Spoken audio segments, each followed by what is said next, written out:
네, 최진봉의 시사 포커스 시작합니다. 오늘도 성공회대 신문방송학과 최진봉 교수와 함께합니다. 교수님 안녕하십니까? 예, 안녕하십니까? 예, 오늘 재난지원금 얘기부터 좀 시작을 해보겠습니다. 그동안 선별지급이다, 보편지급이다 논란이 정말 많았습니다. 그런데 지금 움직임을 보니까 결국은 좀 선별지급하는 쪽으로 가닥이 좀 잡힌 것 같네요. 예, 지금 뭐 정부가 일단 뭐 선별지급 쪽으로 가닥을 잡았고, 이낙연 신임 대표도 뭐 지난번 대표되기 전에 후보 때부터 계속 그 선별지급을 얘기를 했거든요. 재정 부담감 때문에 또 필요한 분들한테 직접적인 도움을 주자라는 취지로 선별지급을 주장을 해왔기 때문에 당정청 뭐 아마 셋 다 같은 입장인 것 같아요. 그래서 아마 선별지급으로 갈 가능성이 있는데, 그래도 내부적으로 당내에서는 이낙연 대표는 그렇게 주장을 하지만 일부 의원들이 지금 반발하고 있는 상황이고, 아시는 것처럼 이재명 지사도 지금 그 보편지급, 그러니까 모든 사람한테 지급을 해야 한다 이렇게 주장을 하고 있고요. 청와대 청원도 올라왔어요. 모든 사람한테 지원을 하자고. 그런 상황이어서 내부적으로 좀 반발이 있는 상황이긴 한데, 지금 현재 뭐 진행되는 내용을 보면 선별지급 쪽으로 아마 가지 않을까 그렇게 예상이 되고 있습니다. 뭐 장단점이 다 있는 거니까요. 그렇죠. 뭐가 정답이다 하는 게 없어서. 그런데 이 선별지급 쪽으로 가게 되면 지금 당장 조금 문제가 될 만한 게, 지금 정부에서 내놓는 안을 보니까 매출 감소, 그 영업소 위주로 하겠다는, 뭐 예를 들어 PC방, 노래방, 뭐 여행사 등등에서 큰 타격을 입은 그런 매출 감소 위주로 선별을 하겠다라는 건데, 근데요 이게 과연 어떻게 선별을 할 것이며 또 얼마나 또 빨리 할 것이며, 또 빨리 하는 게 중요하니까. 그렇죠. 네, 맞아요. 이게 참 문제일 것 같고, 과연 이 결과가 뭐 예를 들어 50% 지급한다, 70% 지급한다 했을 때 이게 공정하게 선별이 될까? 과연 저는 그런 좀 의문이 좀 드는데요. 그래서 사실은 선별 지급을 반대하는 거예요. 이재명 지사나 당내에서 반대하는 의원들 입장은 바로 지금 지적하신 그 부분이에요. 이게 매출 실적으로 지금 감소된 걸 가지고 기준을 하겠다는 게 정확할까? 일단 이것도 의문이고, 업종별로 또 뭐 조금 뭐 어느 업종, A라는 업종은 더 심하고 B라는 업종은 좀 덜 심한다고 해서 어느 한쪽을 더 지원했을 때 과연 반발이 없을까? 그러니까 체감적으로 자영업자나 소상공인들이 느끼는 그 느낌이랑 건 똑같거든요, 사실은. 그랬을 때 국민적 반감이 일어날 수 있어요. 그러니까 지원하고 나서도 국민적 불만이 일어나서 제가 볼 때는 정부나 민주당이 비판을 받을 수도 있는 상황이거든요. 그래서 이게 선별 지급이라고 하는 거 말씀하신 것처럼 그 구별하기가 상당히 어려워요. 뭐 일부 뭐 그 정부나 아니면 뭐 이제 국민의힘 이런 데서는 뭐 그게 어렵지 않다라고 말씀을 하시는데, 이게 체감으로 느끼는 거는 다 다르거든요. 숫자로 완전히 모든 걸 다 표현하기가 어려워요. 당연하죠. 체감적으로 느낀다고 하는 것은. 근데 그걸 또 일일이 대조해서 조사하고 또 조사가 누락될 수도 있고요. 뭐 소상공인들, 자영업자들 같은 경우에 매출을 제대로 관리를 하는 데도 있지만 또 관리가 안 돼서 제대로 보고가 안 되고 인정이 안 될 수도 있어요. 저쪽 뭐 시장 쪽에, 재래시장 쪽에서 하는 뭐 카드 이 매출기도 없이 그냥 현금 장사하시는 분들 많이 계실 테고. 그렇죠. 자료가 맞습니다. 전혀 없는 분들도 많이 있을 텐데. 그러니까요. 그래서 이게 이제 논란이 되고 있는 거거든요. 그래서 저도 개인적으로는 이게 선별 지급이 뭐 이렇게 이론적으로 맞을 수 있지만, 이게 도리어 더 안 좋은 영향을 미칠 가능성도 예측해 봐야 된다. 괜히 그 지급하고 비판받을 수 있고, 또 제대로 지급이 안 됐다고 반발이 일다 보면 이게 이제 국민들 편가르기가 될 수 있거든요. 그런 부분들이 좀 걱정되고 우려스러운 부분이에요. 과연 이걸 또 말씀하신 것처럼 추석 전에 이게 지급이 돼야 효과가 날 텐데. 근데 이게 거의 불가능하지 않나요? 저는 정확히 이거 선별한다는 게. 그럼요. 제가 보기엔 불가능할 것 같아요. 1차적으로 정부가 갖고 있는 자료를 가지고 한다 하더라도 그 자료가 정확하지 않을 거고, 그렇게 되면 이제 뭐 예를 들어 불만사항이나 이의제기 받는다고 하면 이의제기 들어오면 그걸 다 언제 다 조사를 할 거예요. 거기에 들어가는 행정비용만 해도 수십억 원이에요. 그게 과연 이게 제대로 될지 상당히 좀 어려움에 있다, 그렇게 말씀드릴 수 있습니다. 그러니까 이 장사하시는 분들 뭐 매출 보고 한다는 거고, 예를 들어 뭐 근로소득자 같은 경우는 의료보험료 내는 그걸 기준으로 한다고 하지 않았나요, 저번에도? 그렇죠. 그런데 그게 이제 기준이 2019년도 기준을 볼 텐데 올해는 기준이 안 나왔으니까. 근데 그 2019년 기준도 소득이 2018년 소득을 갖고 만든 거잖아요. 맞아요. 그러니까 2년 전 소득을 갖고 지금 그게 선별을 어렵다는 한다. 거죠. 네. 아무리 봐도 그건 좀 이해가 안 돼요. 그래서 예. 제가 무슨 보관이 있는지 저도 잘 정부가 아직까지 명확하게 밝히지 않는데 예. 우려는 되고요. 저는 그러니까요. 걱정되는 것은 이거 좀 이런 표현 주고 욕먹는 이런 상황이 될 가능성도 배제할 수 없다. 그렇게 말씀드릴 수 있을 것 같습니다. 그러니까 오늘 보니까 보편 지급하자고 가장 강력하게 주장하는 유명인이 바로 이재명 지사인데 네, 이재명 지사 오늘 또 홍 부총리에게 마지막 호소를 또 보냈더라고요. 그러니까 네, 그렇죠. 경제 다 망치고 나서 국가 채무 비율 지키는 것보다는 국가 채무 비율이 좀 올라가도 경제와 민생 살리는 게 더 이게 의미 있는 거 아니냐 이렇게 얘기를 그렇죠. 하는데. 네, 맞습니다. 그러니까 저는 이렇게 생각해요. 네. 이게 이렇게 생각하시면 되거든요. 예를 들면 기업을 운영하는 기업인이 이제 경기가 어려워서 지금 회사가 어려움에 빠졌어요. 그럼 대출을 받아서 회사를 살릴 거냐? 아니면 있는 거 계속 가지고 버티고 있다가 망할 거냐? 이런 상황이라고 저는 보거든요. 기본적으로. 그러니까 이게 그 채무라고 하는 게 국가 채무가 우리나라는 다른 나라에 비해서 예를 들면 선진국, 미국이나 일본은 100%가 다 넘었어요. 지금 채무 비율이. 일본은 250% 뭐 이렇게 되던데. 우리는 지금 2% 3% 그 정도 되거든요. 이걸 그렇게까지 위험하다고 볼 수 있을까? 또 아까 말씀드린 것처럼 전세가 지금 어려움에 빠져 있는 상황이잖아요. 근데 국가 경제를 그거 지금 있는 거 지키면서 버티는 것이 과연 이게 얼마나 도움이 될까 하는 부분에 대해서 내수가 죽으면요. 아무리 지금 버틴다도 나중에는 호미로 막을 거 가래로 막아야 되는 상황이 올 수도 있거든요.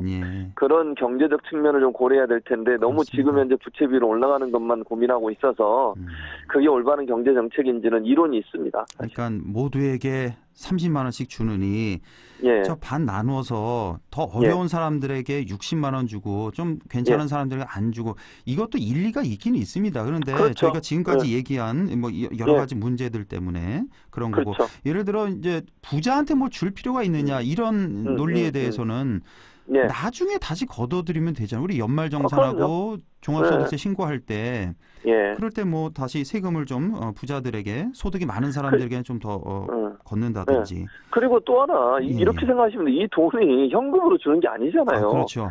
지역화폐로 주기 때문에 안동이면 안동에서밖에 못 써요. 다른 데 못 쓰게 돼 있거든요. 그게. 그러면 그것도 또 경기도 같으면 10억 원 이상 매출이 10억 1년에 10억 이상 되면 그 가게는 쓰지도 못해요. 그럼 결국 이 돈을 누구한테 쓰겠습니까? 소상공인들 자영업자들한테 돌아갈 수밖에 없어요.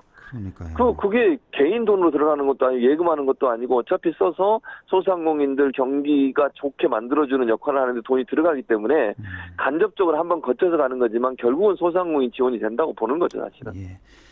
뭐 아까도 말씀드렸지만 정답은 없습니다. 그런데 최진봉 교수님과 저의 의견이 조금 비슷한 것 같네요. 저는 그렇습니다. 보편 지급이 결국은 더 낫지 않을까? 우리 사회 갈등을 좀 줄일 수 있지 않을까 이런 생각을 좀 해봅니다. 자, 그나저나 이 의사들의 이 집단 휴진 문제. 어제였죠. 그러니까 밤새, 그러니까 오늘 새벽까지 민주당과 또 의료계가 밤샘 협상 끝에 협상을 타결지었고 오늘 오후에 3시 좀 안 돼서 최종 서명까지 다 했습니다. 그렇습니다. 우리가 좀 눈여겨 볼 만한 어떤 내용이 있을까요? 일단은 그러니까 전면적으로 중단하고 그러니까 4개의 쟁점이 있었는데 그 4개의 쟁점에 대해서 정부가 추진을 전면 중단하고 원점에서 재검토하고 재논의하겠다. 그걸 위해서 협의체를 만드는데 협의체는 크게 3개나 2개나 3개가 될 것 같아요. 국회에서 의사들 그다음에 국회가 함께 하는 협의체 만들고요. 그와 함께 또 여당 더불어민주당과 의사협회 쪽에서 협의체를 하나 만들고 하나는 또 정부 포함하는 협의체를 만들어서 거기서 지금 4개의 쟁점 사안에 대해서 원점에서 재검토를 하겠다. 이게 이제 가장 중요한 부분이라고 볼 수 있을 것 같고요. 또 하나 이제 그 의사협회가 주장했던 것이 받아들여진 게 뭐가 있냐면 그러니까 논의가 되고 있는 상황에서 입법을 하지 않겠다고 그랬어요. 그러니까 예를 들면 논의가 되고 있는데 국회에서 입법을 해가지고 법을 통과시키면 안 되잖아요. 그래서 논의되는 중에는 입법을 하지 않겠다고 얘기를 했고, 의사들, 특히 이제 전공의들이나 이런 이게 수련의들이라고 하죠. 수련의들의 처우 개선이라든지 아니면 여러 가지 환경 개선을 위한 입법 활동을 적극적으로 국회가 나서겠다. 뭐 이런 것들이 주요 내용이라고 볼 수 있습니다. 그렇군요.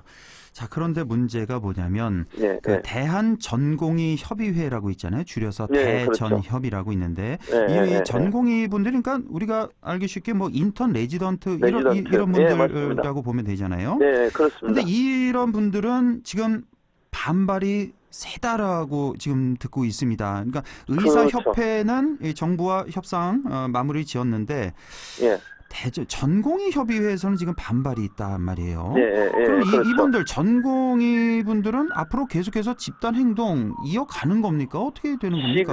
지금 상황으로 보면 그렇게 높아지는데, 이제 문제는 이게 전공의 협의회라고 우리가 지금 통칭해서 부르고 있는데요. 예, 예. 의사협회의 최대집 회장은 뭐라고 얘기하냐면 본인이 전권을 위임받아서 협의를 했고, 협의했기 때문에 이제 더 이상 파업을 중단하고 현장으로 돌아가라고 호소를 했습니다. 예. 전공의들에게. 예. 근데 전공의협의회 이제 비상대책위원회 집행부나 이제 강경파들이 아마 약간 좀 거기에 반발하고 있는 것 같아요. 이제 단어 문제인데 철회란 말이 안 들어갔다.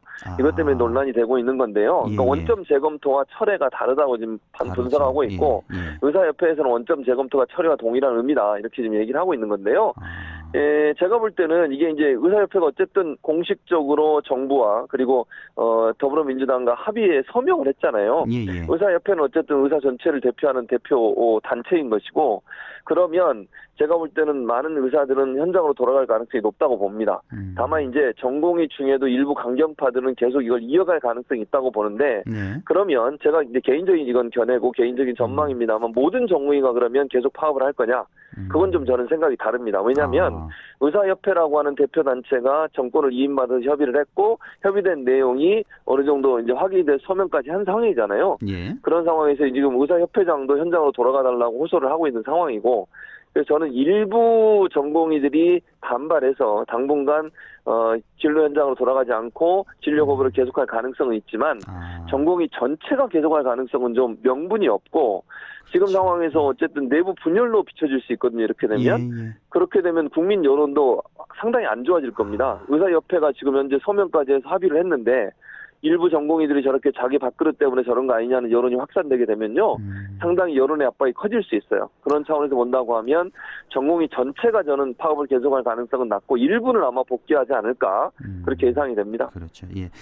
자, 우리 왜 의사협회 최대집 회장 있잖아요. 얼굴이 예. 많이 알려진. 예. 예, 그렇죠. 상당히 강경파로 하셨잖아요. 그렇죠. 그런데 이렇게 맞습니다. 뭐 협상 타결된 거 보니까 역시 국민 여론을 그럼요. 이길 사람은 없다. 예, 이렇게 맞습니다. 보여지네요. 예. 왜냐하면 코로나19가 지금 아직 완화되지 않았잖아요. 이런 그렇습니다. 상황에서 의사들이 현장을 떠나는 순간 국민의 생명이 위협해집니다. 그러니까요. 그런 예. 상황들의 여론이 압박을 줬을 걸로 보여집니다. 예. 자, 이런 와중에 예. 문재인 대통령의 그 SNS 논란이 아주 시끌시끌합니다. 예. 일단 그 내용을 보니까 간호사들 격려하는 내용입니다. 예, 맞습니다. 자, 그런데 이거를 해석을 지금 또 의사와 간호사들 이거 갈라치기 하는 거 아니냐.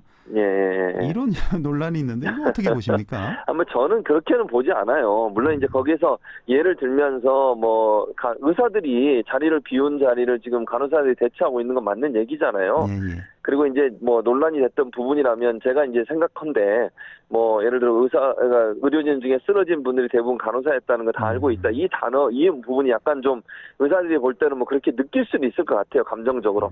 그러나 이게 이제 간호사들을 격려하기 위해서 글을 쓴 거고 그 내용이 간호사들을 격려하다 보니까 간호사들 위주로 쓰여진 거지 의사를 뭐 이렇게 비판하거나 비난하고 그럴 목적으로 썼다고 보이진 않거든요. 그래서 뭐 이제 의사들 입장에서 그런 느낌이 있을 수는 있지만 그럼 이거 정부가 정말 의도적으로 의사들을 비판하려는 목적으로 썼느냐? 그건 아니라고 보여지기 때문에 표현이 약간 의사들이 볼 때 뭐 아쉬운 점이 있다 하더라도 그게 뭐 대통령이 갈라치기를 해가지고 의사들을 뭐 따돌림하고 그럴 목적이라고 저는 보지 않습니다. 왜냐하면 그렇죠. 그 전에 대통령이 의사분들이나 의료진들에게 얼마나 많이 감사를 표했습니까? 덕분에 챌린저도 하고 국민들도 감사했고요. 그런 차원이라고 하면 의사들을 뭐 이렇게 갈라치기해서 뭔가 좀 사이로부터 외톨이가 되게 만들려는 의도가 있었다는 건 좀 지나친 해석이 아닌가 하는 생각이 듭니다. 이런 저 논란은 좀 안 나왔으면 이건 좀 유치한 것 같아요. 그러니까요. 자, 이 정도로 좀 마무리하고 미래통합당이 이제 국민의 힘으로 새 출발을 했습니다. 예, 그렇습니다. 국민의 힘 당 이런 건 아니죠. 뒤에 당이 아예 이제 안 붙는 걸로. 국민의 힘 이겁니다. 뭐 어느 당이나 이름 바꾸면 좀 낯설기 마련인데 처음에 좀 낯설었는데 이거 한 일주일 정도 들으니까 또 많이 또 와닿네. 국민의힘 새 출발. 뭐 한 말씀만 좀 간단히 해주시죠. 뭐 저는 뭐 이름을 바꾸는 거 뭐 좋습니다. 새로운 출발하겠다는 이름 바꾸는 건데 이름만 바꾸지 마시고 저는 정말 정강 정책에 있는 그대로 실행했으면 좋겠습니다. 최근에 조금 우려되는 부분은 그 태극기 부대나 극우 세력과 결별하는 모습을 보였던 김종인 위원장이 뭔가 태도가 변화되는 듯한 모습을 또 보여서 논란이 되고 있거든요. 그런 모습 보이는 순간, 그런 모습 보이는 순간 모든 진실성은 다 무너지게 됩니다. 그러니까 명확하게 선을 긋고 정말 중도 우파를 끌어모으려면 국민의힘이라는 이름이 바뀌어진 것처럼 완전 황골탈퇴해야 된다고 저는 봅니다. 진정성은요. 한 번 얘기하고 한 번 어디를 방문하고 끝나는 게 아니라 지속적으로 끊임없이 오랫동안 보여질 때 믿어지는 거거든요. 그런 부분들을 좀 국민의힘이 잘 좀 새겼으면 좋겠다 이런 생각이 듭니다. 이름은 좋습니다. 아주 힘이 느껴지고 정말 이름 그대로 국민의 힘이 되어주는 그런 정당이 꼭 좀 됐으면 좋겠습니다. 이 국민의 힘이 잘 살아야 우리나라 전체가 또 잘 살게 되는 그럼요. 거니까요. 당연합니다. 맞습니다. 오늘 말씀 여기까지 듣죠. 성공회대 최진봉 교수였습니다. 고맙습니다.